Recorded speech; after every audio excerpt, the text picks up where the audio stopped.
Welcome to Telangana capital news. Siddipet జిల్లా బెజ్జంకి మండలంలోని గుగ్గిళ్ల, తిమ్మాయిపల్లి, పోతారం, నరసింహులపల్లి గ్రామ శివార్లలో ఈ ప్రాంత ప్రజలకు ఇబ్బంది కలిగించే ఇథనాల్ ఫ్యాక్టరీలు రెండింటి నిర్మాణ పనులను ఆపివేయించాలని మానకొండూరు మాజీ ఎమ్మెల్యే రసమై బాలకృష్ణ, సిద్దిపేట ఎమ్మెల్యే మాజీ మంత్రి తన్నీరు హరీష్ రావును సభాముఖంగా కోరారు.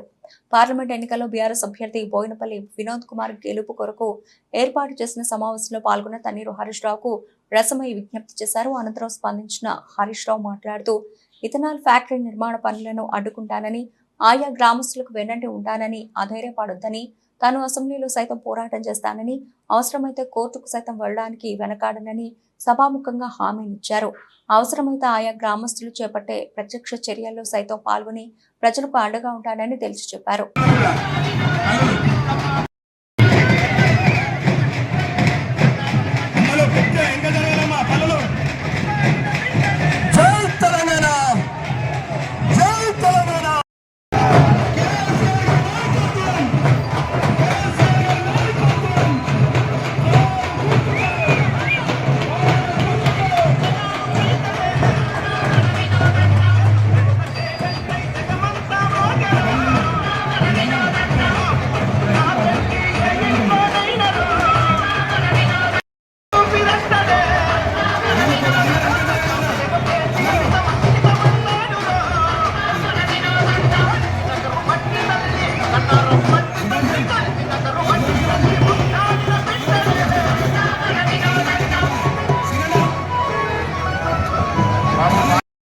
మిమ్మల్ని కలవాలని వచ్చాను.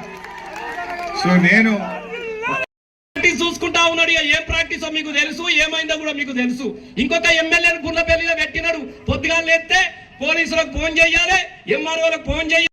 ఉండేవాడిని, మీరంటే నాకు చాలా ఇష్టం. ఒక్క పావు గంట మీరందరూ దయచేసి మీ విలువైన సమయం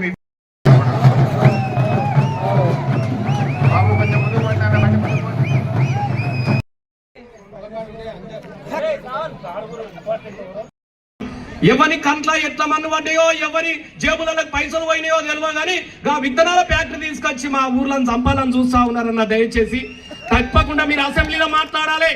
మా వినోదన్న గెలిస్తే మేము మళ్ళీ చెప్తా ఉన్నా, హైకోర్టులో కాదు సుప్రీంకోర్టులో వేసినా పర్వాలేదు, ఆ విత్తనాల ఫ్యాక్టరీ ఖచ్చితంగా పూసేద్దని చెప్పి. కాబట్టి దయచేసి గుగ్గిల వాళ్ళు కానీ, నర్సులపల్లి కానీ, పోతారం వాళ్ళు కానీ ఎవరు కూడా ఆధారపడాల్సినటువంటి అవసరం లేదు.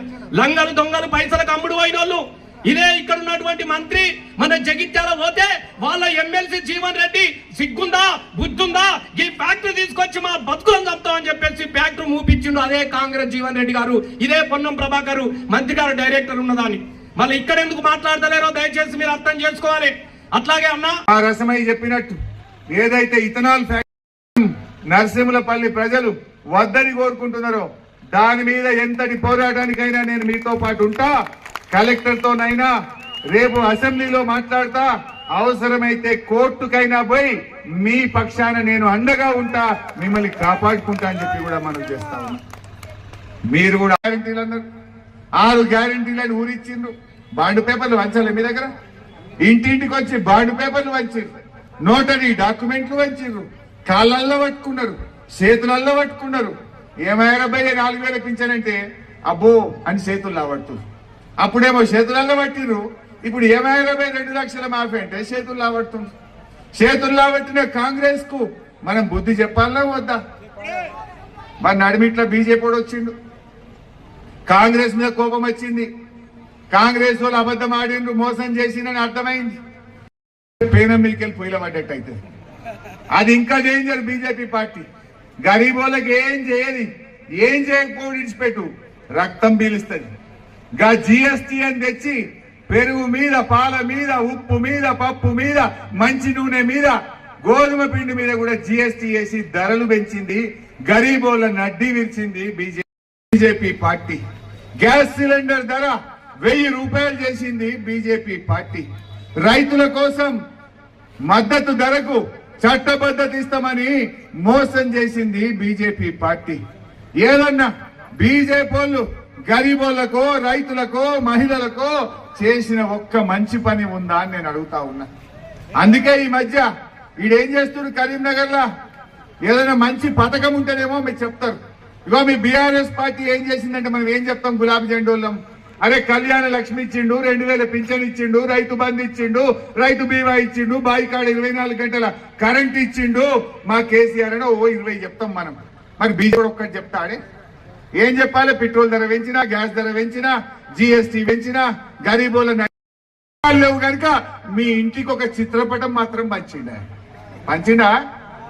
ఇంటికి ఒక చిత్రపటము, క్యాలెండర్ మాత్రం పంచుతుండు బీజేపీ. వానికి చెప్పుకోవడానికి పథకాలు లేవు కనుక చిత్రపటాలు, క్యాలెండర్లు పంచి మనను మోసం చేయాలనుకుంటున్నారు. తస్మాత్ జాగ్రత్త. ఇవాళ ఈ రాష్ట్రంలోనైనా ఢిల్లీలోనైనా తెలంగాణకు ప్రశ్నించే గొంతు కావాలంటే మన వినోదం. ఏం మాట్లాడుతుడు కోమటిరెడ్డి వెంకటరెడ్డి, ఏం మాట్లాడుతుడు ఉత్తమ్ కుమార్ రెడ్డి? ఇక బీఆర్ఎస్ పార్టీ లేనే లేదట, ఉండనే ఉండదట. అహంకారంతో కళ్ళు నెత్తికెక్కి మాట్లాడుతున్నారు. అరే మా రైతు బంధు వల్లేదంటే ఎవడా రైతు బంధు వల్లేదు అంటారు, చెప్పుతో కొడతా అంటాడు రైతుల్ని. ఎవరు? కోమటిరెడ్డి వెంకటరెడ్డి. ఈ అహంకారంతో కళ్ళు నెత్తికెక్కిన ఈ కాంగ్రెస్ భూమి మీద నడవాలంటే వినోదన్న పార్లమెంటుకు పోవాలి. వినోదన్న పార్లమెంటుకు పోతే కళ్ళు నెత్తికెక్కిన కాంగ్రెస్ భూమి మీదకి వస్తుంది. మనకు 15,000 రైతు బంధు వస్తుంది, 4,000 పింఛన్ వస్తుంది, అక్క చెల్లెలకు 2,500 రూపాయలు వస్తాయి. ఇవన్నీ కూడా దయచేసి దృష్టిలో పెట్టుకోండి. నేను ఎప్పటికైనా ఈ బెజ్జంకి రసమై అడిగితే ఆ రోజు 20 కోట్ల రూపాయలు స్పెషల్ ప్యాకేజ్ బెజ్జంకి మండలానికి తెచ్చాను. దాంట్లో 14 కోట్ల 31 లక్ష పనులు మిగిలితే ఈ కాంగ్రెస్ వాడు రాగానే దాన్ని క్యాన్సిల్ చేసిండు. ఇదెక్కడ న్యాయం? ఇంకా కొన్ని ఎక్కువ పైసలు ఇస్తావా? నేను ఇచ్చిన పైసలు రద్దు చేస్తావా? ఇప్పుడు నేను 20 ఇచ్చిన, నువ్వు 30 నాకంటే 10 కోట్లు ఎక్కువ తెచ్చి బెజ్జంకి ప్రజల మనసు గెలువు, ప్రేమ గెలువు. కానీ నేను తెచ్చిన పైసలు రద్దు చేసి మా బెజ్జంకి ప్రజల నోట్లో మట్టి కొట్టి ఏ ముఖం పెట్టుకొని పార్లమెంట్ ఎన్నికల్లో ఓట్లు అడుగుతారని నేను అడుగుతా ఉన్నా. అదేవిధంగా ఆలస్యమైంది కానీ నేను ఎక్కువ టైం తీసుకోను. మా రసమయ్య చెప్పినట్టు ఏదైతే ఇథనాల్ ఫ్యాక్టరీ నరసింహులపల్లి ప్రజలు వద్దని కోరుకుంటున్నారో దాని మీద ఎంతటి పోరాటానికైనా నేను మీతో పాటు ఉంటా. కలెక్టర్తోనైనా రేపు అసెంబ్లీలో మాట్లాడతా, అవసరమైతే కోర్టుకైనా పోయి మీ పక్షాన నేను అండగా ఉంటా, మిమ్మల్ని కాపాడుకుంటా అని చెప్పి కూడా మనం చేస్తా ఉన్నాం. మీరు కూడా ఆలోచించండి. దునపోతు గడ్డేసి బర్రెను పాలు వింటే రావు. ఇలా కేసీఆర్ పనిచేసే నాయకుడు. తెలంగాణ కాదంటే తెచ్చిండు, తెచ్చిన తెలంగాణను అభివృద్ధి పథంలో నడిపిండు. కట్టలేదా తోటపల్లి ప్రాజెక్ట్? కట్టలేదా అంతగిరి రిజర్వాయర్? పారలేదా మీ పొలాలలో నీళ్లు? ఇవన్నీ మేము చేసి చూపించినాం. రేపు ఇంకా బాగా చెయ్యాలి. ఇవాళ దవాఖానాలు పోతే కేసీఆర్ కిట్టు బంద్ అయిందట.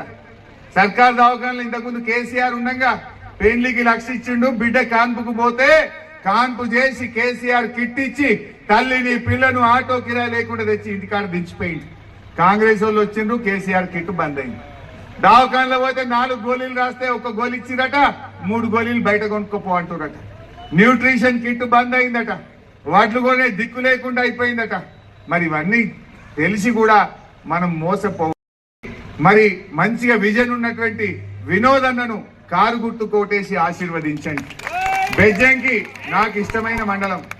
బీఆర్ఎస్ పార్టీ ఈ పార్టీ పుట్టినప్పటి నుంచి ఎప్పుడు మెజార్టీ తగ్గలే. మొన్న ఒక్కసారి అసెంబ్లీ ఎలక్షన్ లో మెజార్టీ తగ్గింది. నేను మా నాయకులను, కార్యకర్తలు కూడా చెప్తున్నా, మీరు కూడా గట్టిగా పనిచేయండి. గ్రూపులు పక్కన పెట్టండి, విభేదాలు మానండి, ప్రజల్లో వెళ్ళండి. మా మండల అక్కా చెల్లెళ్ళు, అన్నదమ్ముల్ని కూడా కోరుతున్నా, ఇంత మంచి నాయకుడిని మీ మీద అంటే ఎంతో ప్రేమ గల్ల, ఇక్కడ ఎన్నో చేసిన, నేను మార్కెట్ యార్డ్ చేసిన, గోడౌన్లు కట్టిన, రోడ్లు వేసిన, కాలువ నీళ్లు తెచ్చిన, మంచి నీళ్లు తెచ్చిన, సబ్ స్టేషన్లు కట్టిన, ఎన్నో మంచి కార్యక్రమాలు చేసినాం.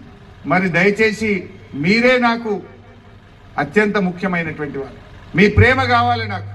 ఎట్టి పరిస్థితుల్లో ఈసారి వినోదన్నకు మెజార్టీ ఇచ్చి నా గౌరవాన్ని, నా ప్రతిష్టను మీరు కాపాడాలని చెప్పి కూడా నేను కోరుకుంటాను. ఎందుకంటే ఈ జూటా మాటల బీజేపీని కానీ, ఈ మాయ మాటల రేవంత్ రెడ్డిని నమ్మితే ఏమైందో మీరే చూసింది. 4 నెలలనే తెలిసిపోయింది. 4 నెలలనే తెలిసిపోయింది. ఇక్కడికి వచ్చిన అక్కా చెల్లెళ్ళు ఊర్లలో పోయినాక దయచేసి మీరు మాట్లాడుకోవాలి. ఎన్ని మోసాలక్క మహిళలకు? తులం బంగారం మోసం, కేసీఆర్ కిట్టు మోసం, పెన్షన్ 4,000 మోసం, అన్ని మోసాలు కదా. ఒక్కటన్నా అయిందా మీకు? 4 నెలలు ఒక్కటన్నా అయిందా? దయచేసి ఆలోచించండి. అందువల్ల అది కావాలంటే మీరు కారుకు ఓటేసి వినోదన్నను దీవించాలని కోరుతూ జై తెలంగాణ. ఆంధ్రజ్యోతి విలేకరి సంతోష్ మీద కాంగ్రెస్ గుండాలు జరిగినటువంటి దాడిని మేము ఖండిస్తా ఉన్నాం. అక్కడ ఇసుక డంపులు పోసుకొని వాళ్ళ